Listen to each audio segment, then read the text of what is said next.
Captain Jake Morrison wiped the sweat from his forehead as he stared at the view screen showing the planet below. Kepler 442c looked peaceful from space, with its blue oceans and green continents. The planet seemed perfect for human settlement. Just what Earth needed as more colonies spread across the galaxy. "All systems are working fine, Captain," said Lisa Ford from her position at the navigation controls. She had been with Jake for 3 years, and he trusted her completely. Her steady hands and sharp mind had gotten them out of trouble more times than he could count. "Good work, Lisa. Carlos, how are the engines running?" Jake asked, turning to look at the engineer stationed near the back of the bridge. Carlos Mendez looked up from his tablet with a smile. "Running smooth as silk, Captain. The new modifications I made last month are working perfectly. We could stay in orbit for weeks if needed." Dr. Amy Walsh, the ship's medical officer, approached Jake with her usual serious expression. "Captain, I've finished scanning the planet's atmosphere. It's safe for humans to breathe. The gravity is only slightly higher than Earth normal. Perfect for a survey mission." Jake nodded and stood up from his command chair. The exploration vessel Horizon was small but well-equipped for deep space missions. They had been traveling for 6 months, checking planets that might serve as new homes for humanity. This was their most promising find yet. "All right, team, let's take the shuttle down and have a look around. Standard survey protocol. We'll stay for 48 hours, collect samples, and check for any signs of intelligent life." 2 hours later, Jake found himself walking through a forest of strange purple trees. The air smelled like cinnamon and fresh rain. Lisa walked beside him, taking readings with her scanner, while Carlos collected soil samples nearby. Dr. Walsh was studying some unusual flowers that seemed to glow in the dim light. "This place is amazing," Lisa said, her voice full of wonder. "The readings show that these trees are over 1,000 years old. Some of them might be even older." Jake was about to respond when a deep rumbling sound came from the forest around them. The ground beneath their feet began to shake slightly. All 4 humans stopped what they were doing and looked around nervously. "What was that?" Carlos asked, his hand moving to the weapon at his side. Before anyone could answer, the trees in front of them began to part. Something large was moving through the forest, something that made the massive tree trunks look small by comparison. Jake felt his heart rate increase as he realized they were not alone on this planet. The creature that emerged from the forest was unlike anything Jake had ever seen. It stood nearly 10 feet tall, with a body that looked like a cross between a lizard and a warrior. Its scales were dark green with strange patterns that seemed to glow and pulse with their own light. The creature's arms were longer than a human's, ending in claws that looked sharp enough to cut through steel, but it was the creature's eyes that made Jake's blood run cold. They were intelligent, calculating, and filled with something that looked like hunger. This was not just an animal. This was a predator that could think and plan. "Stay calm," Jake whispered to his team. "Nobody make any sudden movements." The creature tilted its head and studied the humans for a long moment. Then it spoke, its voice deep and rough like rocks grinding together. "Humans," it said in perfect English. "I am War Hunter Zexthel of the Cathara. You have entered our hunting grounds." Jake stepped forward, trying to keep his voice steady. "I'm Captain Jake Morrison. We're explorers from Earth. We didn't know anyone lived on this planet. We meant no harm." Zexthel made a sound that might have been laughter. "Harm? You small creatures could not harm us even if you tried? We have ruled this galaxy for thousands of your years. We are the apex predators of all known space." "We'll leave immediately," Jake said, raising his hands to show he was not armed. "We don't want any trouble." "Leave?" Zexthel's eyes seemed to light up with interest. "But you have just arrived. And it has been so long since we have encountered a new species. Tell me, human, do your people have warriors?" Jake felt a chill run down his spine. "We have soldiers, yes. But we prefer peace when possible." Zexthel repeated the word like it tasted bad. "A concept for the weak. The Cathara know only the hunt, the challenge, the victory over those who would dare to face us." More creatures began to emerge from the forest. They were all similar to Zexthal, though some were slightly smaller or had different colored scales. Jake realized that his team was surrounded by at least a dozen of these alien predators. "Your people interest me, Captain Jake Morrison," Zexthal said, moving closer. "You stand before beings who could end your life in seconds, yet you do not run, you do not beg. Perhaps there is some small amount of courage in your species after all. We're not looking for a fight," Jake said, trying to keep his team calm. He could see Carlos reaching for his weapon and shook his head slightly. "But I am," Zexthal replied. "It is the way of the Cathara. When we meet a new species, we test them. We learn what they are made of. Only the strong deserve to exist in this universe." The alien warrior began to circle around Jake, studying him like a predator studies its prey. "I challenge you to single combat, Captain. If you win, your people may leave this planet in peace. If you lose—" Zexthal's claws extended further from his hands. "Well, the weak do not deserve to continue." Jake felt his mouth go dry. He had military training, but he was no match for a 10-foot-tall alien predator with claws and supernatural strength. But he also knew that if he refused, Zexthal might kill all of them right here. "I accept," Jake said, his voice barely above a whisper. Dr. Walsh stepped forward. "Captain, you can't. This is suicide." "It's the only way," Jake replied, never taking his eyes off Zexthal. "Maybe if I can put up a good fight, he'll respect that and let you all go." Zexthal made that grinding laugh sound again. "Your captain shows wisdom. Very well.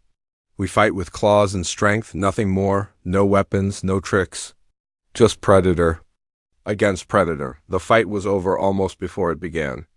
Zexthal moved faster than Jake thought possible. The alien's claws raked across Jake's chest, tearing through his uniform and leaving deep cuts in his flesh.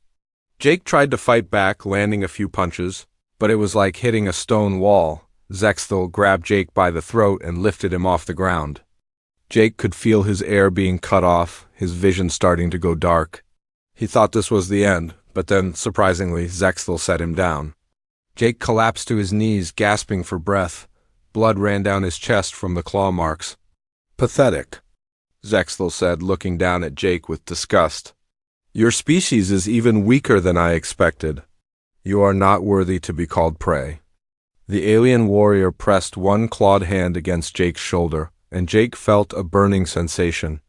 When Zexthal pulled his hand away, there was a strange mark burned into Jake's skin, glowing with the same pulsing light as the alien's scales.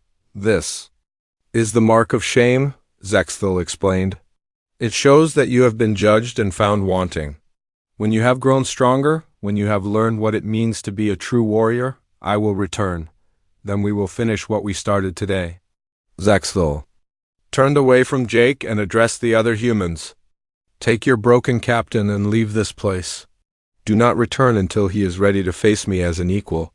The other Cathara began to fade back into the forest, but Zexthal paused and looked back at Jake one more time. "I will be watching, human. I will know when you are ready. And when that day comes, I will find you, no matter where in the galaxy you hide." Then he was gone, and Jake was left kneeling in the dirt, bleeding and broken, with a mark of shame burning on his shoulder that would change everything.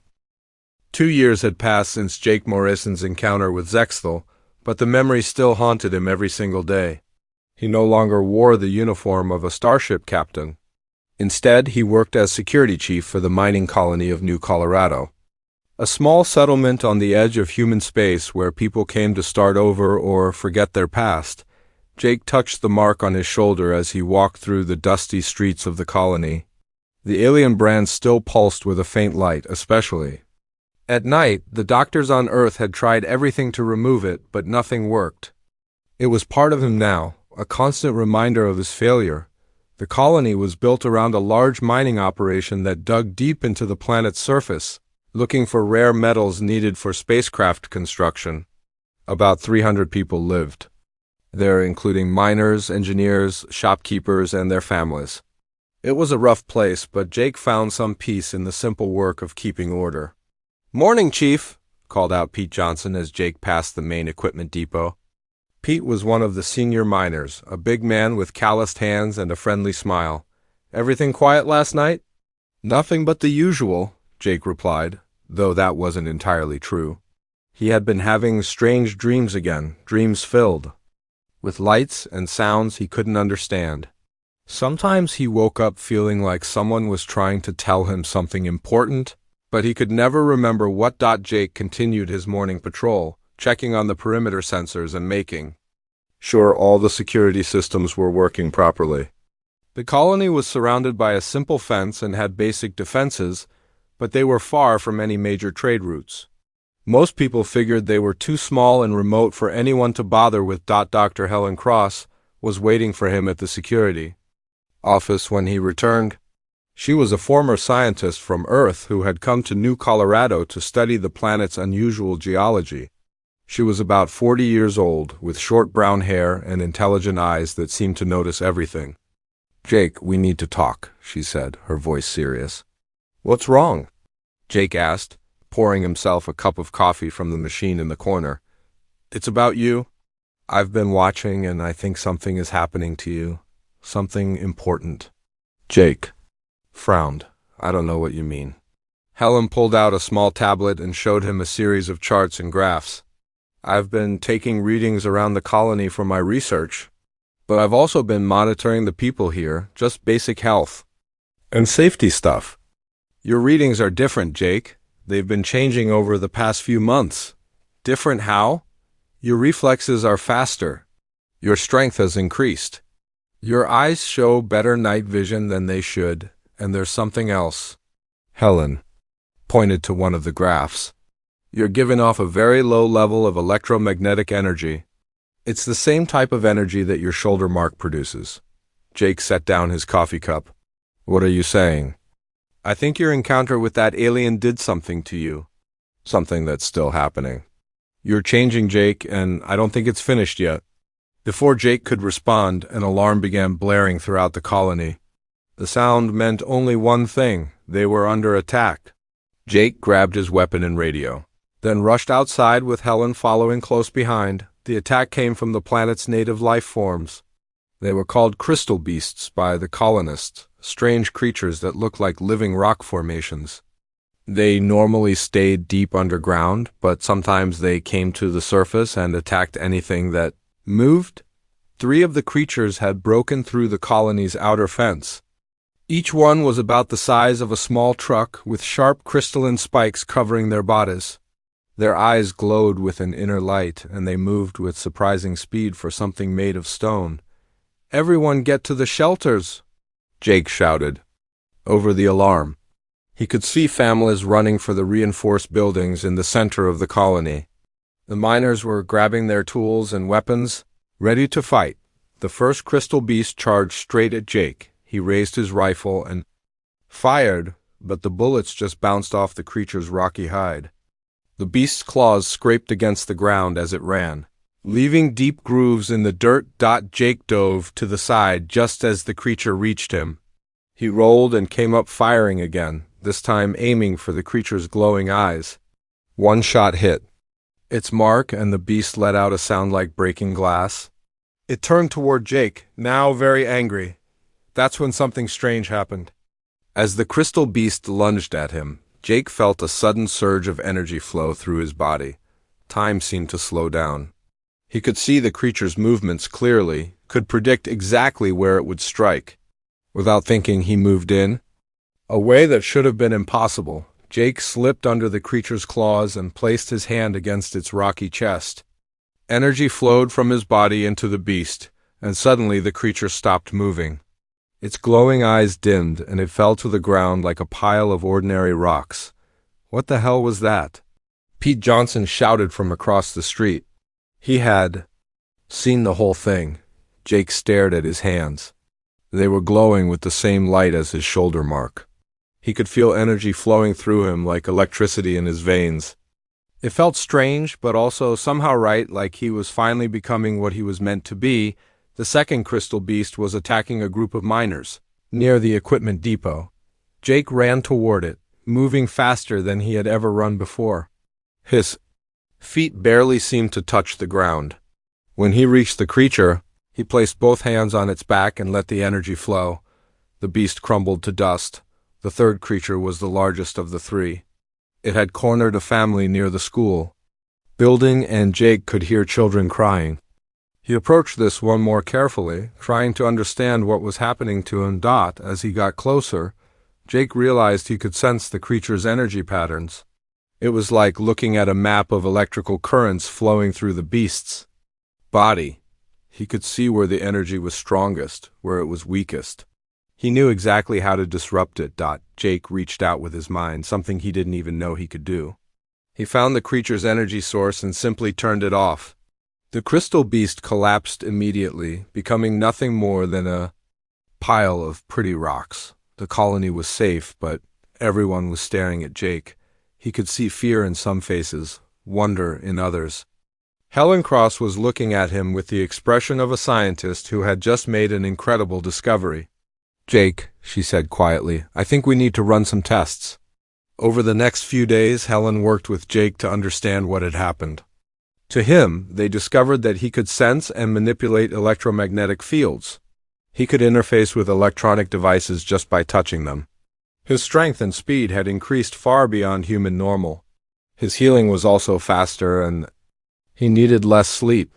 "The alien energy from your encounter," Helen explained. "It's been changing you at a genetic level. But it's not random. It's like someone designed this change, like it's supposed to happen." Jake practiced his new abilities in secret, working with Helen to learn control.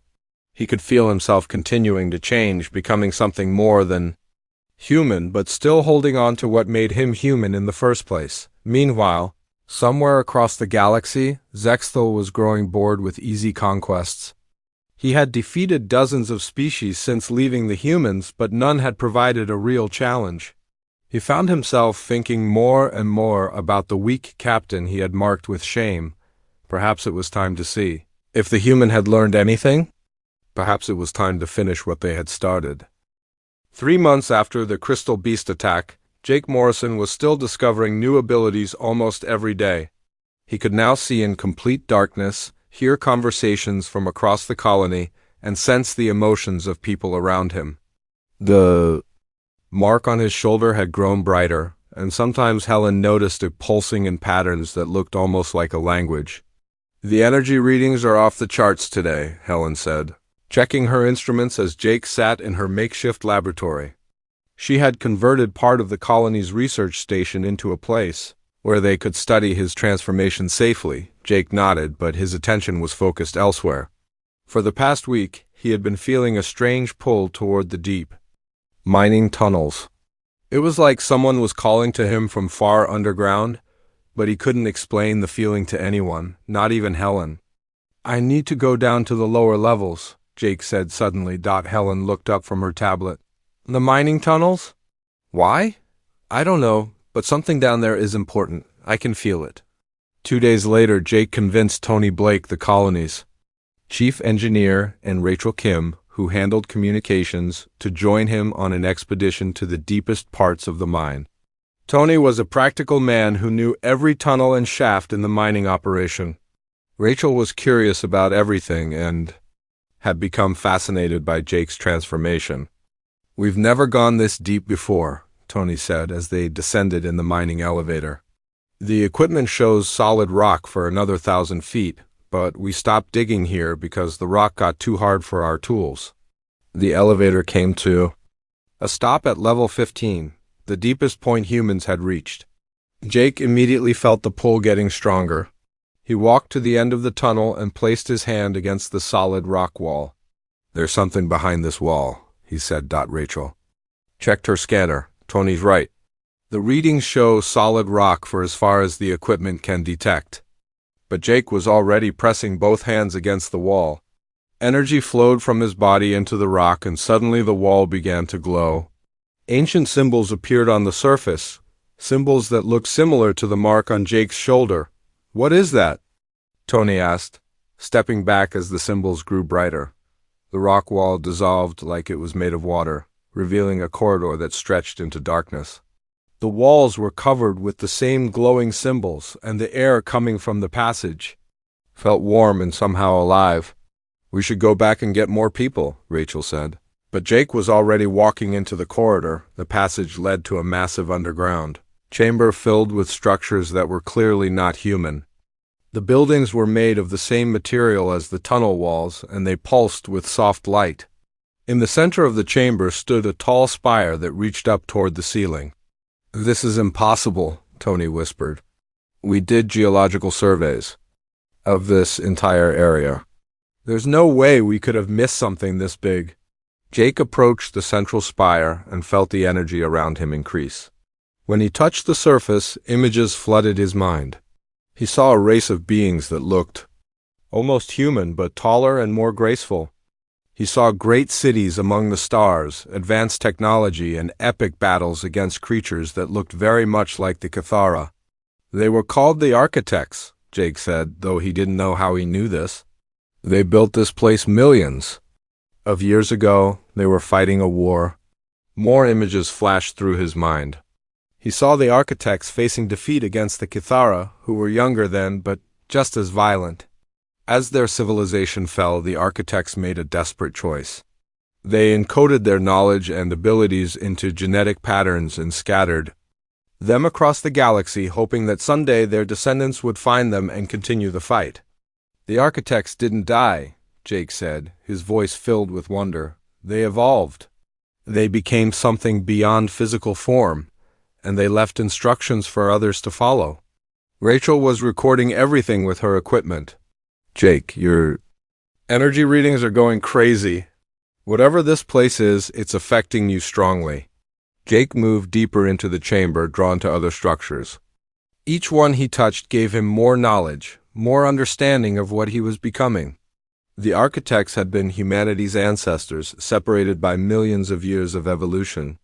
The genetic patterns they left behind were designed to activate when their descendants encountered the Cathara.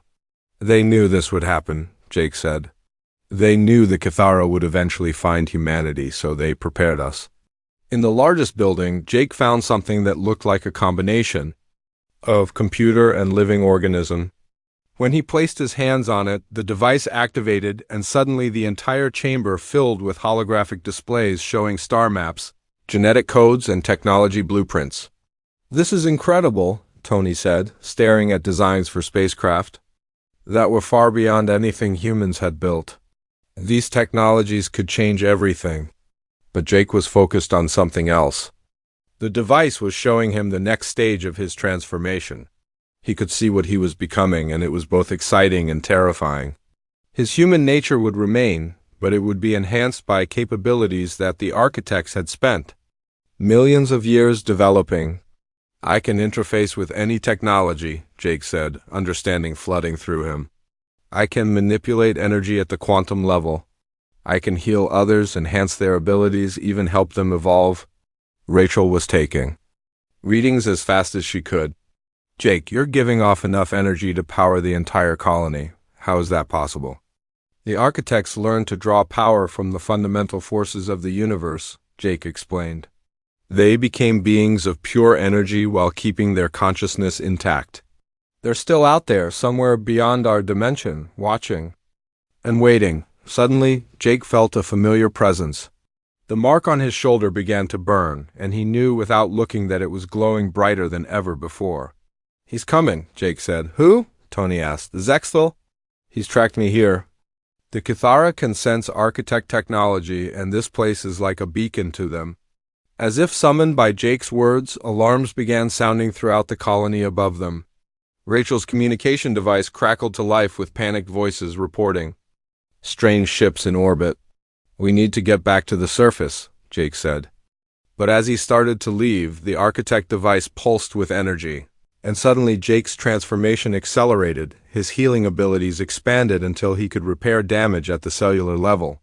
His strength increased until he could lift several tons without effort. His senses became so sharp that he could detect individual heartbeats throughout the colony above. Most importantly, he gained the ability to share his knowledge and abilities with others. "Tony, Rachel, give me your hands," Jake said when they touched him. Jake shared a fraction of his enhanced abilities with them. Tony suddenly understood technology in ways he never had before. Rachel found that she could communicate across vast distances without any equipment. "What did you do to us?" Rachel asked, staring at her hands, which now glowed with a faint light. "I made you more than human," Jake said. "Just like the architects intended. We're not just one person fighting this battle anymore. We're the beginning of what humanity can become." The chamber began to pulse with energy as more and more humans throughout the galaxy started to feel the awakening. The genetic patterns the architects had left behind were activating in response to Jake's transformation. "The Kithara think they're hunting one changed human," Jake said as they headed back toward the surface. "But they're about to face something they've never encountered before. They're about to face humanity's next evolutionary step." Above them, Zexthal's ship entered the atmosphere, and the real test was about to begin. Zexthal's ship descended through the atmosphere of New Colorado like a black knife cutting through the sky. The War Hunter had brought 3 smaller vessels with him, each carrying elite Kithara warriors who had never known defeat, he expected. To find the same broken human he had marked with shame 2 years ago, instead. As his ship's sensors swept the colony below, Zexthal encountered something that made him pause. The energy readings were unlike anything he had seen before. The entire settlement was glowing with power signatures that reminded him of legends from his people's ancient past. "War Hunter," said his second-in-command, a younger Kithara named Victor.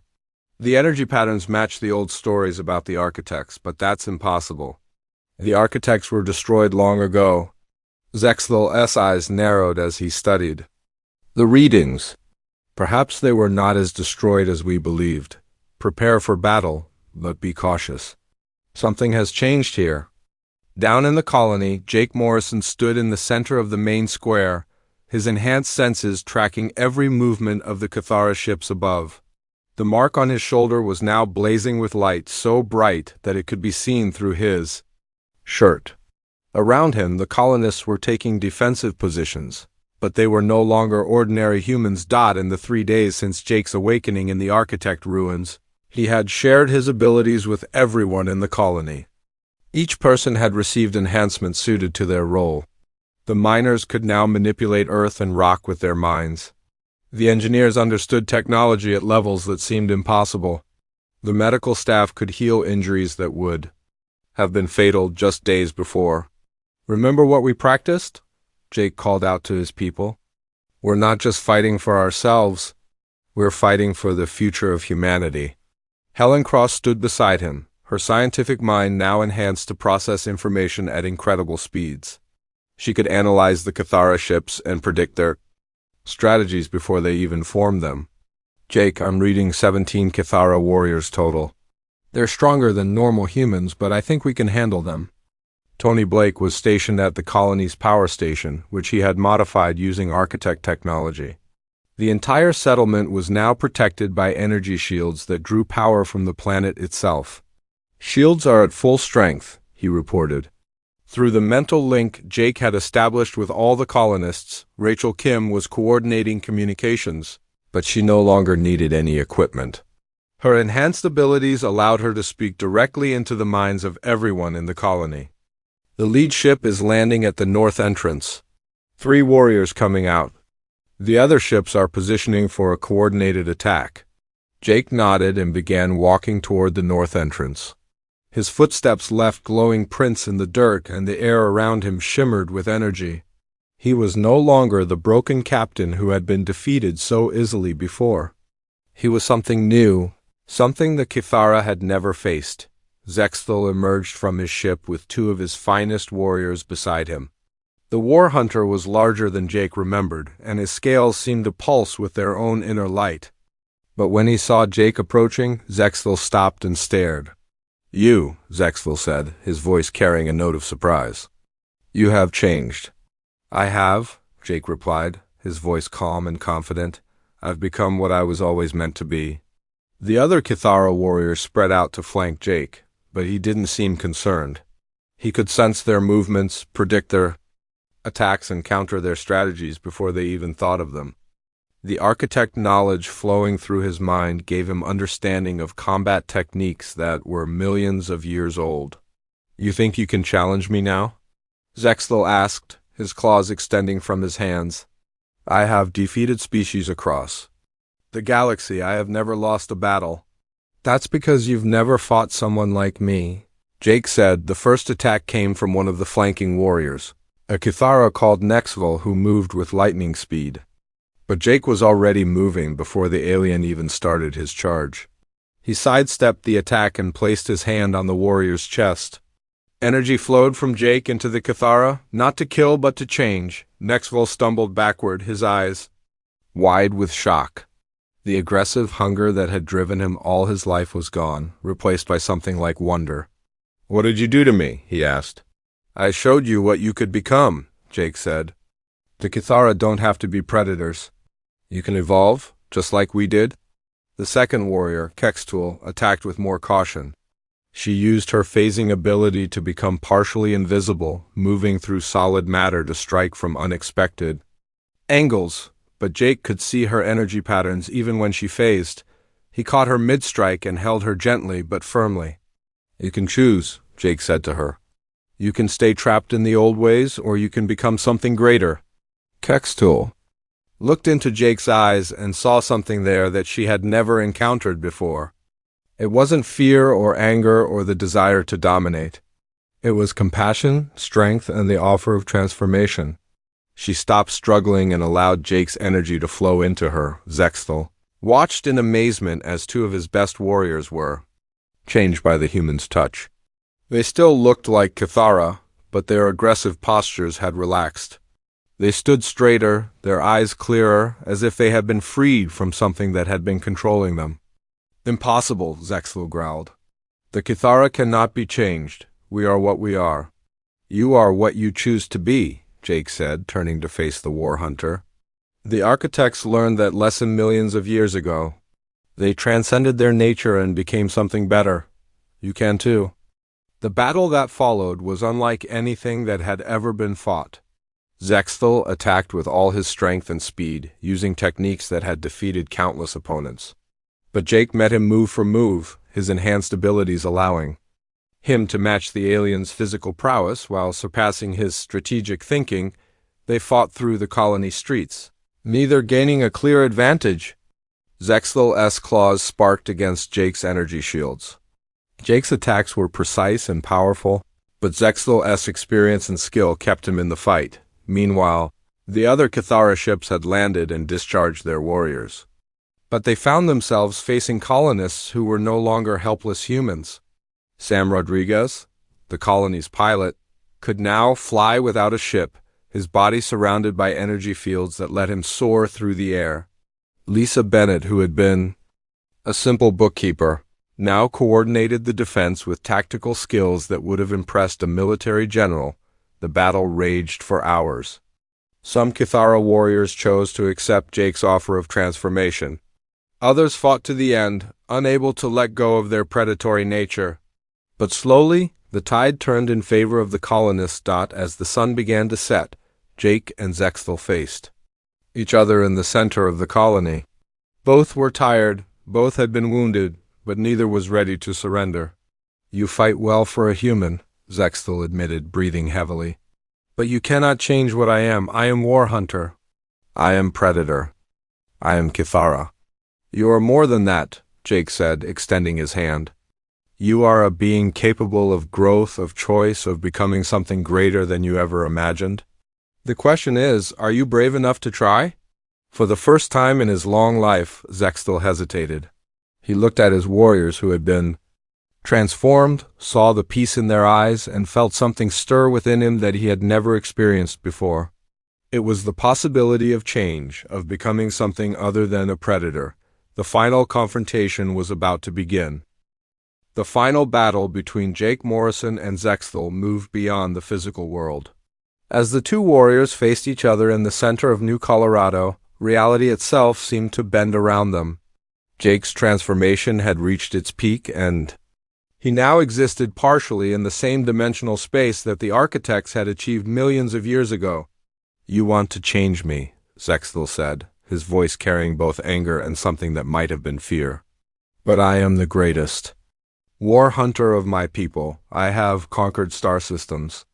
I have never shown mercy. And where has that gotten you? Jake asked, his body glowing with soft light. You're alone, Zexthal. Your warriors are choosing transformation over domination. Your way of life is ending. Zexthal lunged forward with desperate fury, but Jake was no longer entirely in the physical realm. The war hunter's claws passed through empty air as Jake shifted between dimensions, using abilities that the architects had mastered long ago. When Jake reappeared, he was behind Zexthal, his hand resting gently on the alien's shoulder. I'm not going to kill you, Jake said quietly. I'm going to show you what you could become. Energy flowed from Jake into Zexthal, but this time it was different.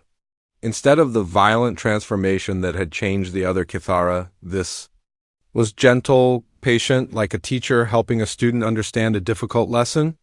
Jake showed Zexthal memories of the architects, showed him civilizations that had chosen cooperation over conquest, showed him the beauty of growth and change. For the first time in his existence, Zexthal saw himself clearly. He saw the emptiness of a life spent only in hunting and killing. He saw the loneliness of being a predator with no equals. He saw the fear that had driven him to mark Jake with shame. The fear that perhaps the Kithara were not the ultimate beings they believed themselves to be. I don't understand, Zexthal said, his voice breaking. If I am not a predator, what am I? You are whatever you choose to be, Jake said. The architects learned that consciousness is not fixed. We can all evolve, all become more than we were. The question is whether you have the courage to try. The transformation was not instant. Zexthal fought against it, his entire culture and identity built around the idea of being an apex predator.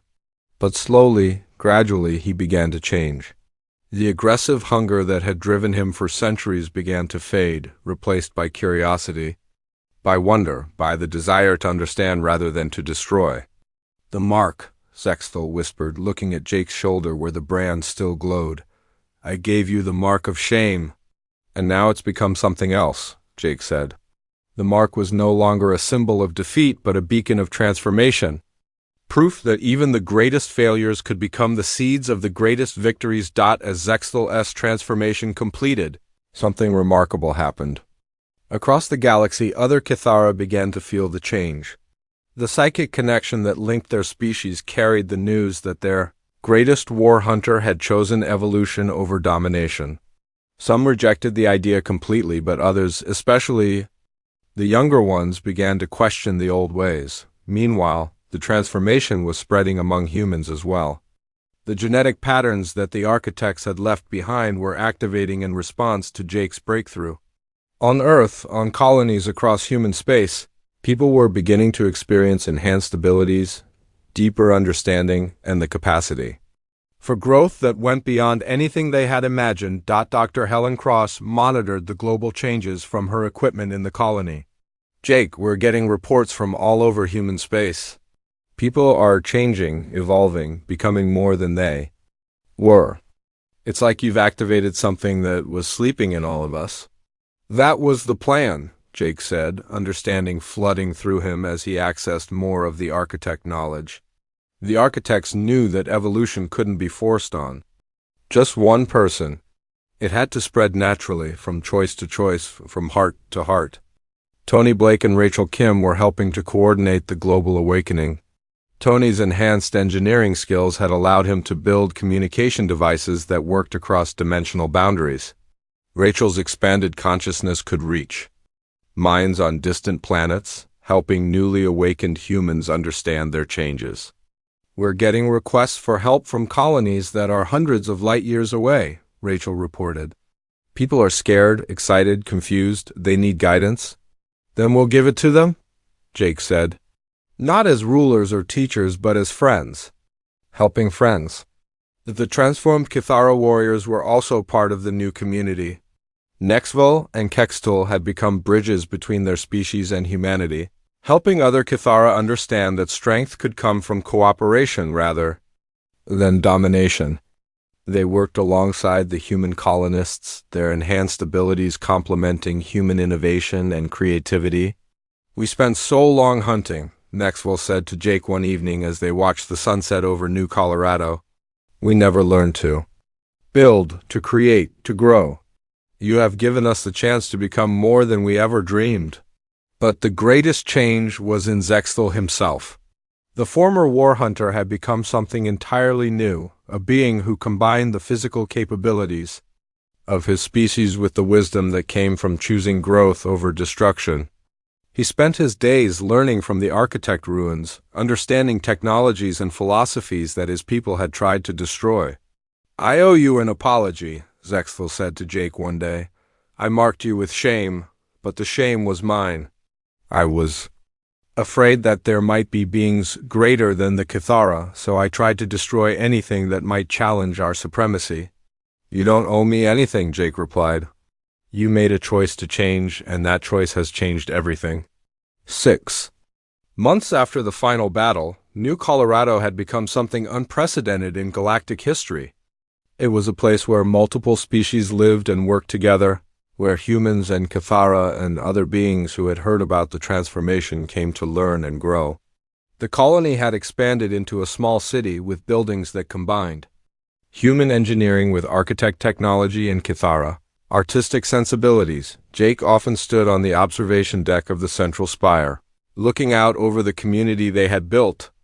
The mark on his shoulder still glowed, but now it was joined by similar marks on hundreds of others who had chosen to embrace their potential for growth. Each mark was unique, reflecting the individual journey of transformation. What happens now? Helen asked, joining him on the deck. She had become the colony's chief scientist, studying the ongoing changes in both humans and Cathara. Now we keep growing, Jake said. The architects left us the tools and the knowledge, but they also left us the choice. We can become beings of pure energy like they did, or we can find our own path. The important thing is that we choose together. Across the galaxy, the news of the transformation was spreading. Some civilizations welcomed the change, seeing it as an opportunity for growth and cooperation. Others feared it, worried about losing their identity in the process of evolution. But slowly, inevitably, the idea that consciousness could grow and change was taking hold. The Cathara as a species were splitting into two groups.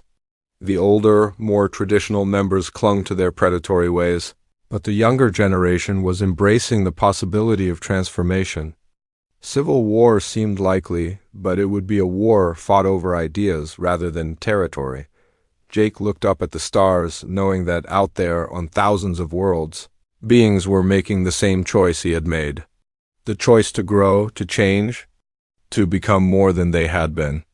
The architects had planted the seeds of transformation millions of years ago, and now those seeds were finally blooming across the galaxy. The age of predators was ending. The age of evolution had begun.